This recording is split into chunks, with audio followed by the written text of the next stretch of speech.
Welcome to After the 80 Intrust Super Cup edition. I'm your host, Terry Pascoe. On today's show, we'll take a look at round 22 in the Intrust Super Cup, Women in League. We'll also catch up with Redcliffe Dolphins captain Cameron Cullen and 15 last returns, as well as Ricky Lee from the Courier Mail bringing us all the latest news. Joining me on the panel each and every week is Anthony Bomber Breeze and John Devine from Calling All Sports Brisbane. But if you'd like to join the discussion, you can follow us on Facebook and Twitter. Just search After the 80 TV. You can also subscribe and download us as a video podcast on iTunes.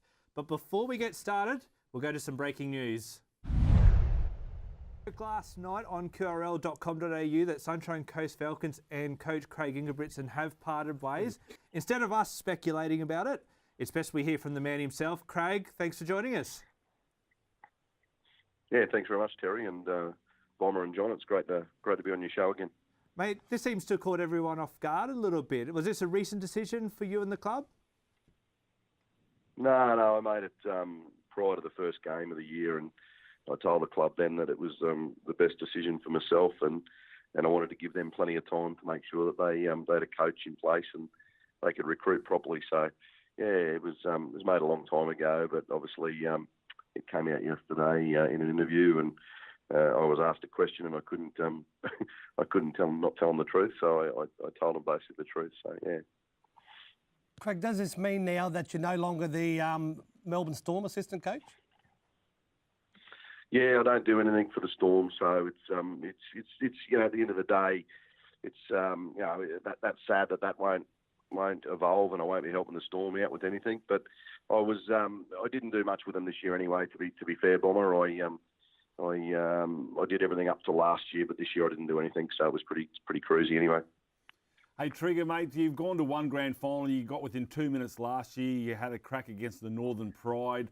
Highlights for you in your career, mate?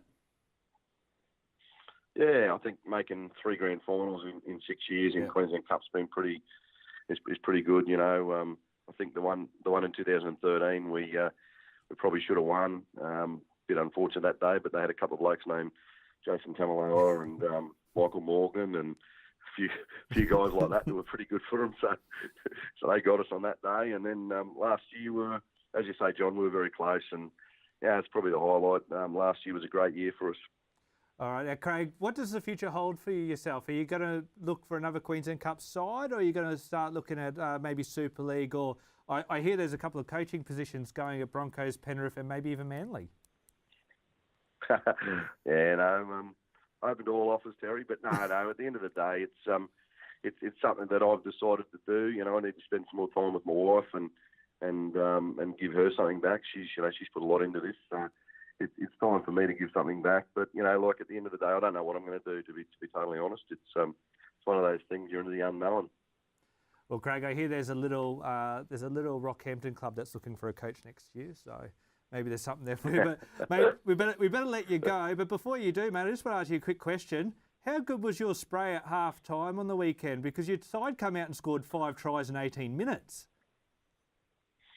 Yeah, it was pretty big, Terry. It wasn't. It was one of my better ones. Dane Hagan told me that that's the first time he's actually been a little bit petrified of me at half time. So I've been with Dane for 5 or 6 years. So it was a big one. So, but yeah, look, they you know, I think East can win the comp with the roster they've got. So, you know, our performance on the weekend was exceptional in the second half, especially with all the kids we got. You know, again, 5 kids under the age of 20 playing against Cassiano and Croft and Kafusi, and you know, just could go on about their side. It's such stacked side. So it was a great effort by our lads. All right, Craig. Well, you've always been very generous with your time with this show. So we wish you all the best in the future. And again, thank you very much. Thanks. I appreciate your time. Thanks again, guys. Craig Ingebrigtsen there from the Sunshine Coast Falcons.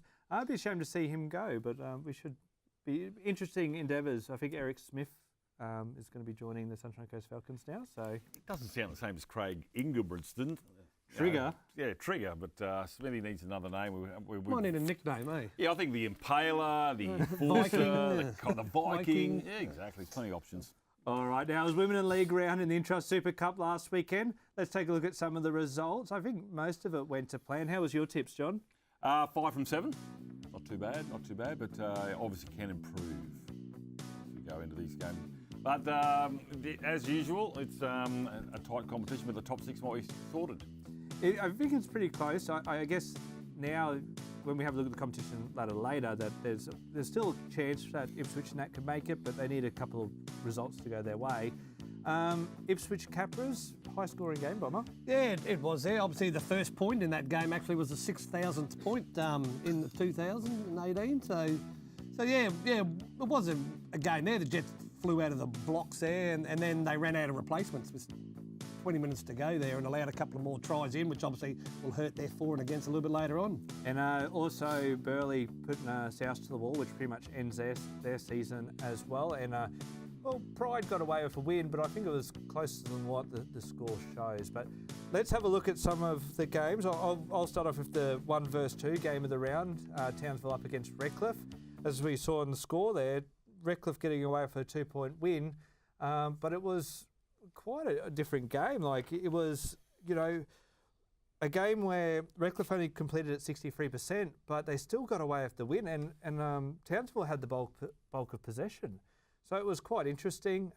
We see this is quite lucky as well. Trey Fuller running 95 metres. This wasn't the only one. They did it. I think the QRL this morning were comparing between this run and the kangaroo catcher, Bomber, seeing how it was. But I think Trey might have probably pipped him on the pace. Yeah, well, we can obviously running in a straight line's good there. Obviously, if he kept running in a straight line there, he would have been caught. So obviously a little bit of a deviation there, threw the defender off. But I'd hate to see the kangaroo catching him have a sprint. That's right. Maybe we should have a grand final game if either side aren't in the grand final. But just after this, Jonas Pearson went off with a suspected broken wrist, and it put Aaron Richchurch back in the centres. And we could see here it obviously worked effectively straight away, going over the line. But the try that I loved is this next one here. What a bullet pass to put Khalees Fire in the corner. We just watch it. That's just bang. That doesn't get much better, does it? That's the vision of a halfback. In Christian Cullen, they all do that. They find that cut-out ball. Obviously, he's worked in the middle where the forwards have run up the middle and drawn in the outside men. And that just it's bread and butter for the halfback or your 5'8" to find that man unmarked out wide. But that's where a winger should be, shouldn't he? Yeah, totally on the chalk. Winger that's where he should be, and that's where he was. There's the man of the hour, one of our favourite players on the show, Jamil Hopewadi. He just brings that extra attacking option to him because I don't like to reference a lot of first-grade players to Intra Super Cup, but when you see someone like Hopewadi, you're thinking of Jake Travojevic, someone that's your first receiver, got a little bit of footwork, but he's a big man that can cross the line. How many times do we see back rowers scoring tries or setting up tries at the moment? They're all just mobile and good ball skills as well. So you've got more options other than just your backs. You just got that back rows and go through and look at that. And there's your winning try there from Jeremy Hawkins. So this really, the draw on... The draw last week actually looks like it's helped Redcliffe because it puts them 1 point clear. Like, they would have been 2 points clear if they actually beat Mackay, but it now actually puts them outright leaders. So that's, an awesome thing for them to be competition leaders now, and hopefully they can keep getting the wins. They've got some tough matches coming into the final series, but Bomber, will continue on. Your game of the round that you liked? I liked the Sunshine Coast East game. It was if ever there was a game of two halves, this was it. Sam Cassiano, he started for East there. He gets over for the first try beside the posts in the 7th minute there. But the first half, it was just all East there. You can see here if Sam Cassiano, look at him, he just spins and he's just got that that power in his legs to cross over the line. He used the upright nicely then too, didn't he? Yeah. Took a player out. Well, you can't put it down at the foot at the post anymore. No, but he's a man who's able to spin and go through that gap between the post and the player. And it was also, as mentioned, women in league, so it's good to see Belinda Sleeman officiating in this game as well. But like I said, Bomber, it was quite an interesting game. It was error-riddled in the open exchanges, but... Yeah, well, once they settled down there, one team settled down in the first half, East there, and they went into half-time 24-0. Like, the game's over, but obviously Trigger give a half-time spray to rival anything, I would say, and they come out in the next half and scored 5 tries, not through the whole 40 minutes, in the first 20 minutes. First 18 minutes they scored their tries, and as we mentioned with Craig earlier in the show, you just imagine the kind of spray that he's given them would have been unreal. I wouldn't have liked to be in in the dressing sheds or within 100 metres of that dressing sheds. Yeah, most players, when they go in the sheds, they know they've done something wrong. They're not stupid. They can adjust. But sometimes you just need a bomb put underneath you and lift that game and wake people up. You know, back in the old days, Tommy Rodonics used to slap them around the head. But, you know, that's what they needed sometimes. And it worked. And they didn't want to let their coach down after a spray like that. And look at that. Perfect fullback. Yep. And then kick into Riley Jacks and over they go. But it was spoiled. You know, Sunny Coast probably should have won this game, but their kicking was off. And obviously, you will see it in a moment after this try, but a pretty silly penalty to give Brodie Croft a chance to converting. Yeah, well you do see a lot of strips there, and a lot of them are 50-50 there, but when you do see the vision here, you'll see the ball does pop out, and it gives Brodie Croft a chance to put the only points of the second half for East on the board there, and it was the winning points. Well, that's right. And I guess, you know, as mentioned, this is one of those weird games where, It's like throwing out the bathwater. Pretty obvious. And look at the referees, you're a metre and a half away. Well, that's right. I mean, having two referees on the field, you know, probably made it worse for them, having someone there. But I guess even if you looked at it, the ball flies out. That's not a knock on. That ball's come out with some force. It's not a balloon and someone who's gone bang. You know, I don't know. It sort of seemed like fairly obvious. But anyway, still trying conditions to actually get that kick. Well, that's right. But it was, you know, they scored. Sunshine Coast outscored East 5 tries to 4. But obviously, not kicking conversions is the biggest point. In the meantime, the Tigers roll on. Tigers roll on. They're still in 5th spot and moving forward. And hopefully, it's still my competition favourites, even though that game wasn't the greatest performance by them. But John, your game? Winner Manly, they were at home against the North Devils. Now, the North Devils, the last time these two sides met, they played at Suncorp Stadium, and they won that game, Winner Manly. I think it's their first win of the season. And in this game here, look, a short kick off the breeze. As you know, Winner Manly's ground is east-west, and that breeze is just blowing right down the middle. But Junior Pitter came back into the side here. He charged through. He's looking forward to his chance again at Cup. Now, all the forwards had a great day here at B&B Winner Manly at Cougar Oval. There's another forward going through for the Devils to square it up. 10-6 at half time, and I thought there's Todd Murphy, and Todd doing what Todd does. I was going to say, is he almost in the, not in performance-wise, I'm not comparing him to Jonathan Thurston, but in the fact that if you're in the defence facing Todd Murphy, you don't buy into the dummy. Well, we've seen it so many times in the last few weeks. Don't buy it. Interesting enough, though, Todd Murphy and Dargan were both on the same side of the field. They did that a couple of times here. Here's Cronin trying to get the line there. Celeste Funaki, his first touch when he came on, and he goes over and scores in front of the chook pen. They were pretty happy with that. But normally in the past, the second half, the Seagulls go away, but they hung on. It was at one point that you can see the scoreboard 18 points to 10, and this brought them back within 2. And look at that.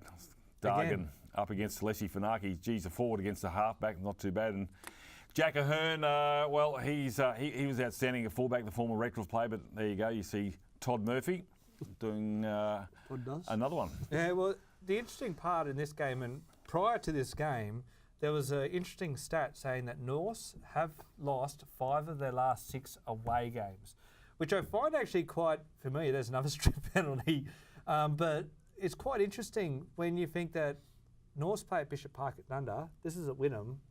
It's not too far away from their ground, is it? No, it's not a lot of travelling. But I mean, don't get me wrong, the chook pen's quite daunting to face at the best of times.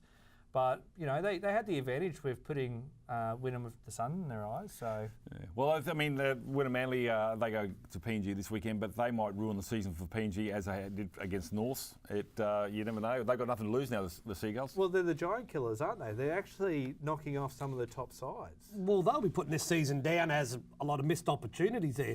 They've beaten the Ipswich Jets. They've beaten all the teams above them there, and obviously the coach will be thinking, where was this form in the start or the middle of the season? Would you put it down to, I know you watch a fair bit of BRL, John, could you put it down to the dropping of players like Mitchell Fry?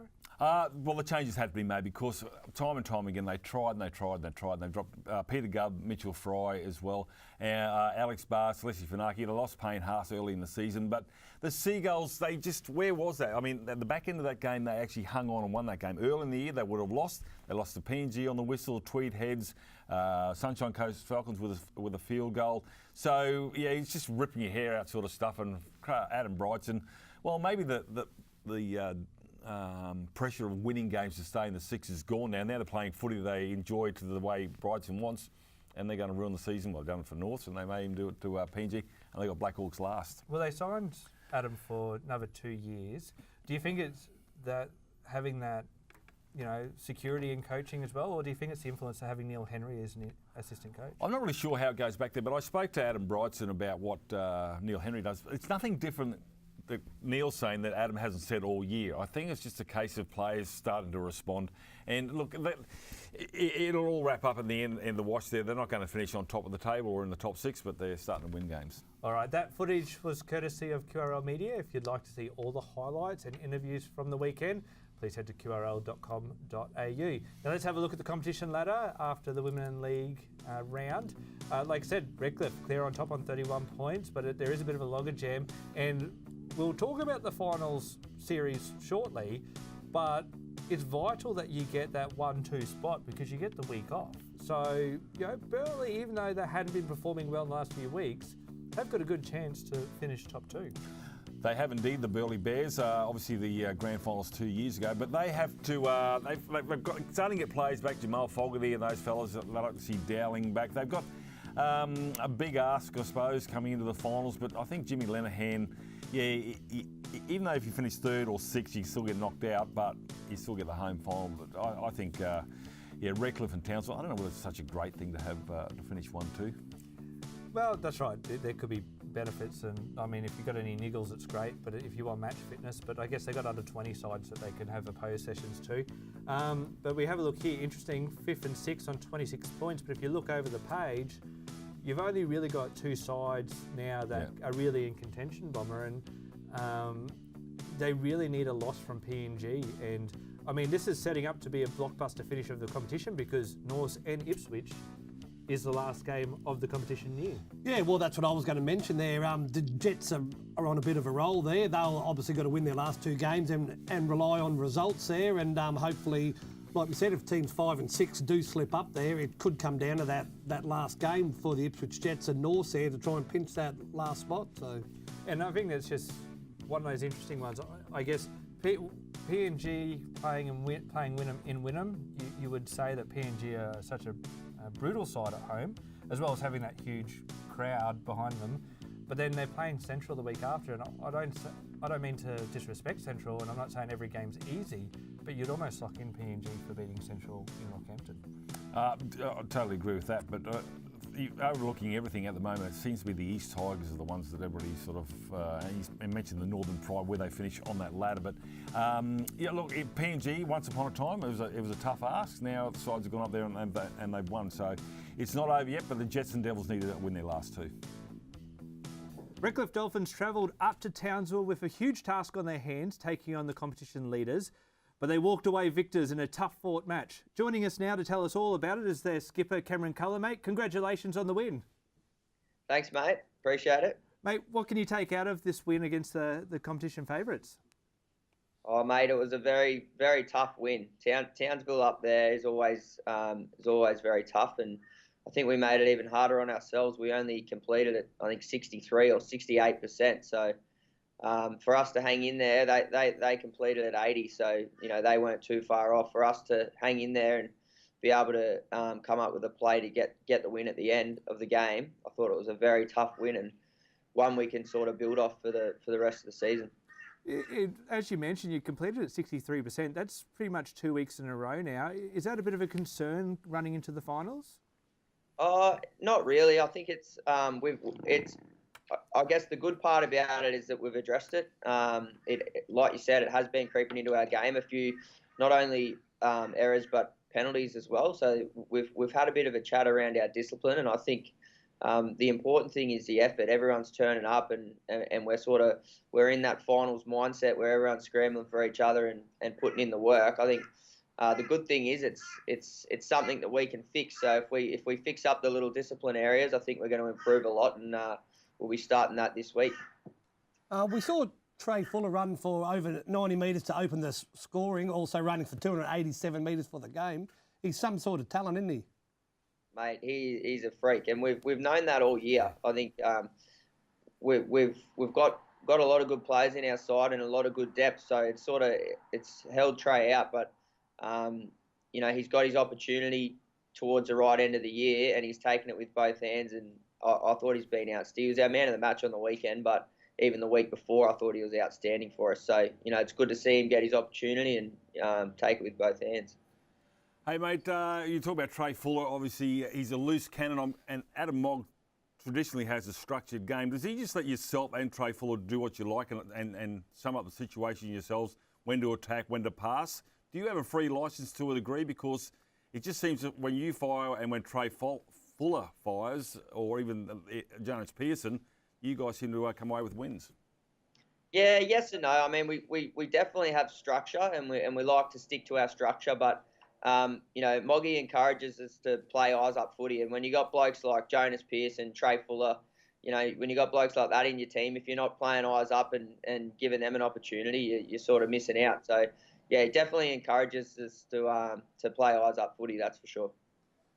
We mentioned them two players there, but another player that I've been impressed with the whole season is Jamil Hopewadi. He made another 45 tackles on the weekend. He just gives you another option in attack, doesn't he? Yeah, definitely. He's a really, really good ball player. I played with Jamil last year as well, so I was pretty excited when I found out coming to Redcliffe that he was already here. And he is a really good player. I'll be very, very surprised if he's not in a first grade top 30 next year. So, yeah, he's been big for us all year, and he just adds that another dimension in the forwards where you got someone that can take it to the line and ball play really well.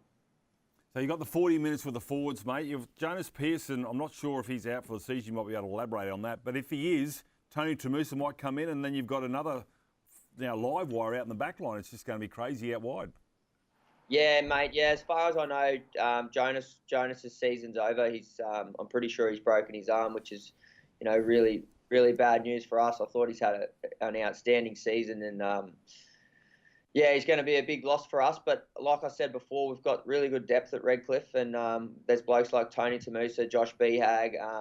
We've got a lot of good outside backs, so we'll be able to fill that hole going forward, and one of them boys will slip in and do the job.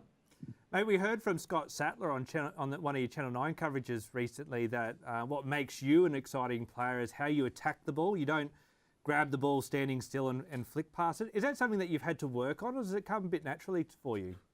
Oh, it comes naturally to me. I've always been a runner, so for me, I've got to work on the other side of my game. So composure, all the sort of little things that a halfback, like someone like a Cooper Cronk spent years and years working on and perfecting.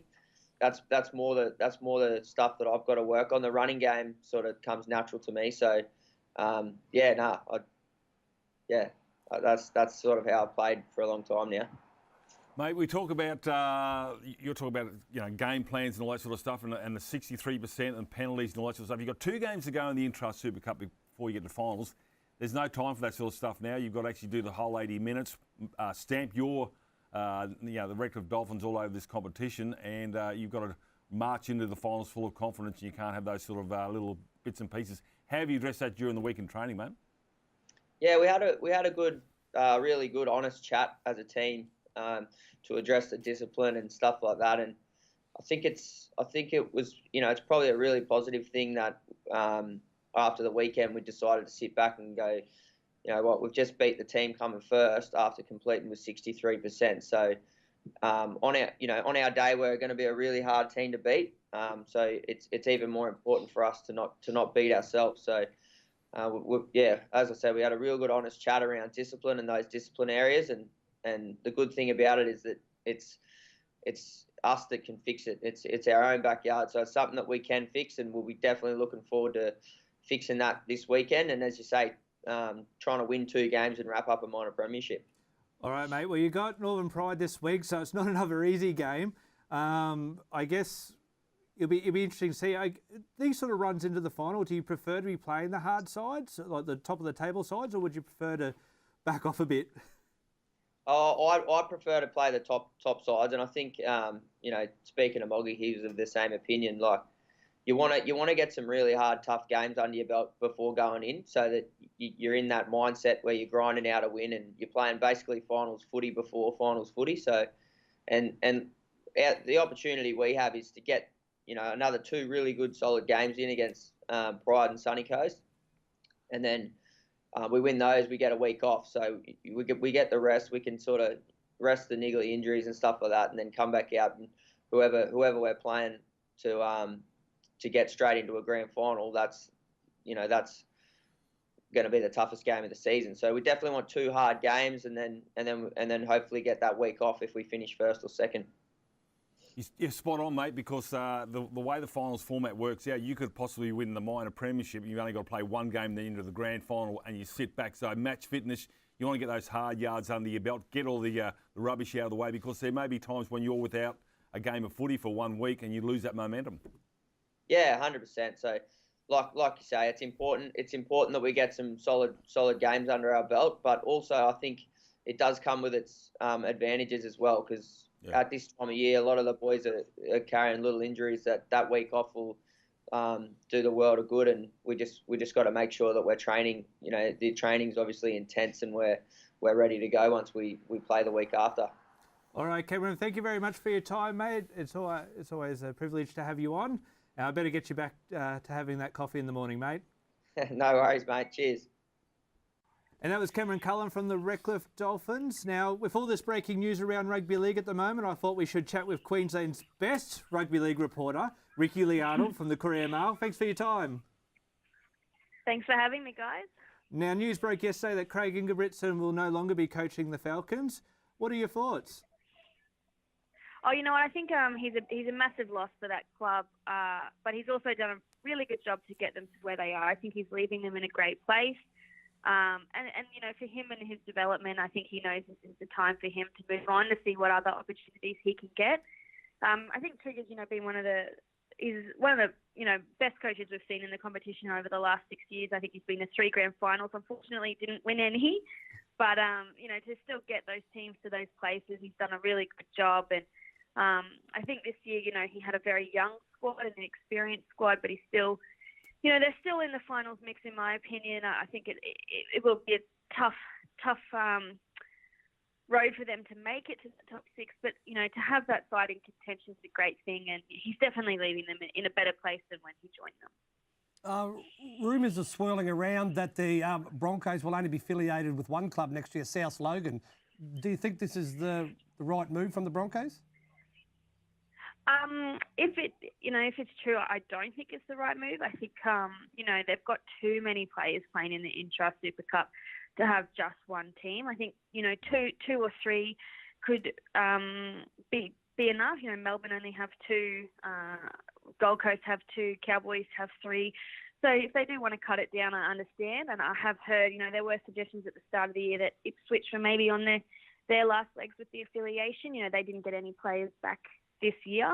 So I wouldn't be surprised if they did try to cut it back, but I don't think just having one affiliate team is the right answer. Ricky Lee, the Intrust Super Cup rolls along, but the women's competition wrapped up last weekend with the grand final between the Burleigh Bears and the West Brisbane Panthers. Many tipped that the Burleigh Bears would run away with that. A good character from Western Suburbs, coming from 4th spot to feature in the final and only get rolled by as little as they did. Yeah, you know what? They were kept to 0, but I don't think that scoreline really represented what that game was like. It was tough and it was gritty, and West Brisbane were right in there. But, for a team that, as you said, they finished the season in 4th, and they also have no Gillaroos. They do have, I think, about 3 players who are going to play in the new NRLW, but they don't have any representative players at that top level. With Heather Ballinger's obviously in their team, but she's been out for the majority of the final series with a knee injury. So to get where they got and to do what they did, it just shows how strong that women's competition is. And Burleigh just continued to be the dominant team. They played some tough, hard footy. Their defence was incredible. I was sitting in the media box across from Justin Hodges and Andrew Voss, who were commentating for Fox Sports, and it was quite funny to watch their reactions at some of the defence that Burleigh put on. But I think it was a great show of what, fans can come to expect from the NRLW, which will probably even be at a higher standard still. So a great way to get into the start of that season. All right, Ricky Lee, now what can we see from you in the Courier Mail in the next couple of days? Well, I'm down at Broncos training this morning, so I'll have all the latest news from that in tomorrow's paper, as well as an interview with Craig Ingebrigtsen and myself. So that'll be all be in tomorrow's paper. So no barbecue or anything? just No, no barbecues. All right. Thank you very much for your time. All right, thanks, guys. Ricky Lee Arnold there from the Courier Mail. Now, the fifth and last returns for another week. Just to recap, I'll ask the panel 5 questions. They've got 5 minutes to give me their answers. Now, don't forget, you can join into this too. Jump on our Facebook page or Twitter account. Leave your comments below. If it's a good enough comment, we might mention it next week. Sorry, Cameron. So let's get in. First question is top 6 finals format. Is it appropriate?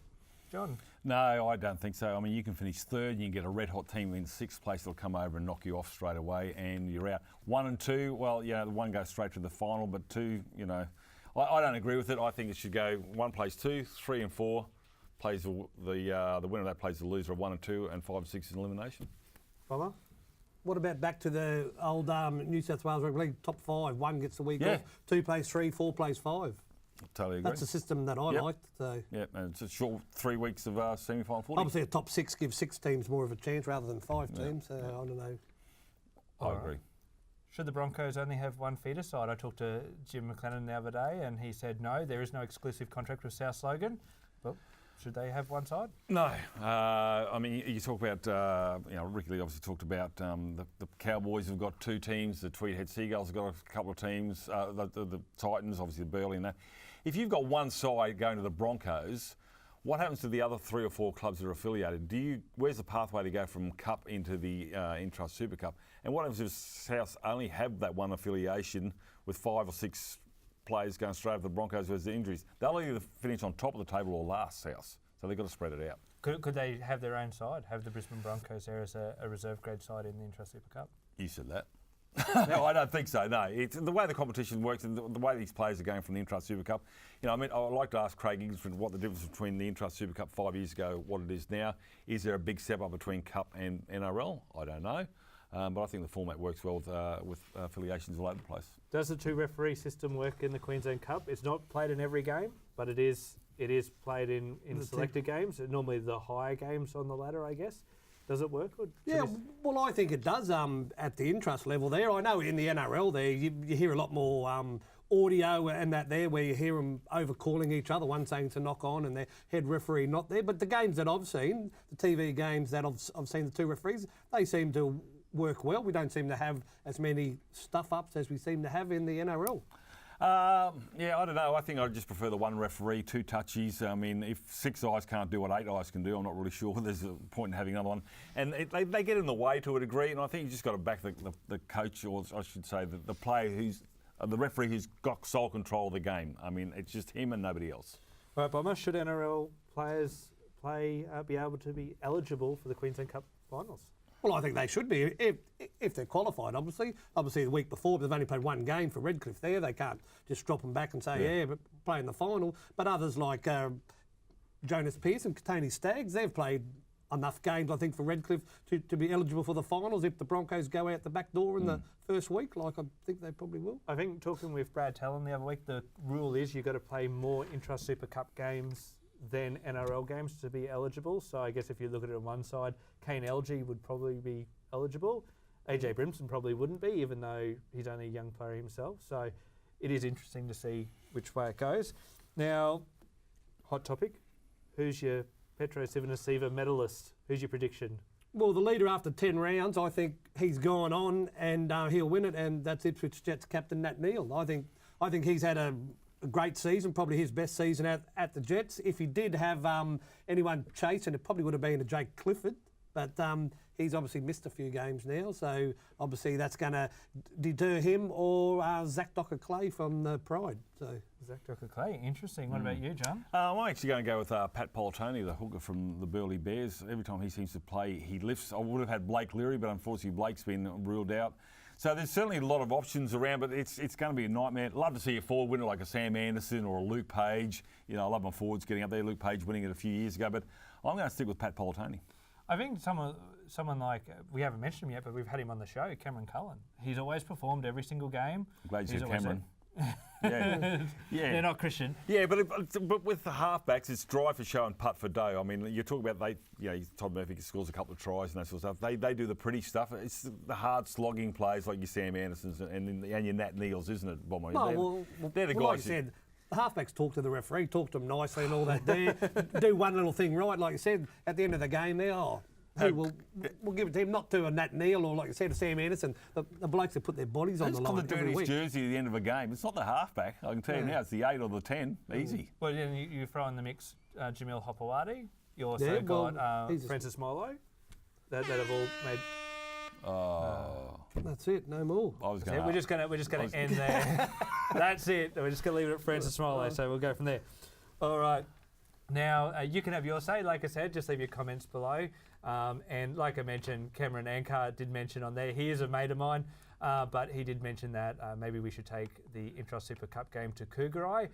I don't see that being feasible because of the size of the ground. I don't think they've got the facilities. I don't think, even Suzuki Stadium or Langlands Park is very similar. Like, it's got one good grandstand, but you need big open space. That's why I think North Ipswich Reserve was always handy. It's all the way around.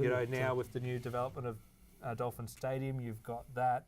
I think you need those big, wide open spaces. Totally agree. Yeah. No, I think probably Dolphin Stadium's the pick for me. All right. Now let's have a look at this weekend's games. It's going to be more interesting results to come. We've got Ipswich up against Tweed Heads. That will be live on Phoenix Media Hub on Facebook, also on Phoenix Radio and Youth Radio, I believe. Don't quote me on that. What about yourself? Oh, well, how good are the finals come? Last week we had 1 play 2. Now we've got 2 play 3 there with the Burleigh Bears playing the Blackhawks. The winner of that game moves into second position or may even move into top position. So that's going to be a cracker of a game. Also 1 versus 4 with Redcliffe up against Pride. That's Pride got a stamp of authority. I think Bomber mentioned a couple of weeks ago they're just flying under the radar at the moment in 4th spot. But they want to start stepping up to the plate to become real final contention stuff, stamp their name on the competition. But I'm really looking forward to calling the game against the Bears and the Blackhawks Saturday afternoon. That should be a beauty. And that one is on Bears TV as well. Tiger TV will host... it'll be Channel 9. I do apologise. Tiger TV normally does live stream those games, but it is on Channel 9. Tigers up against South Logan. Souths have really dropped away this season and the back end of the season, but they did have a lot of NRL changes in the mix, and obviously that showed also on their BRL side. Well, that's all the time we have for today. A big thank you to you both, Bomber, John. Good to be here. And also a big thank you to Cameron Cullen and Trigger as well, Craig Ingebrigtsen and Ricky Lee Arnold. Now, if you'd like to join the discussion, you can follow us on Facebook and Twitter. Just search After the 80 TV. You can also download us as a video podcast and subscribe on iTunes. I'm Terry Pascoe. We'll see you next week.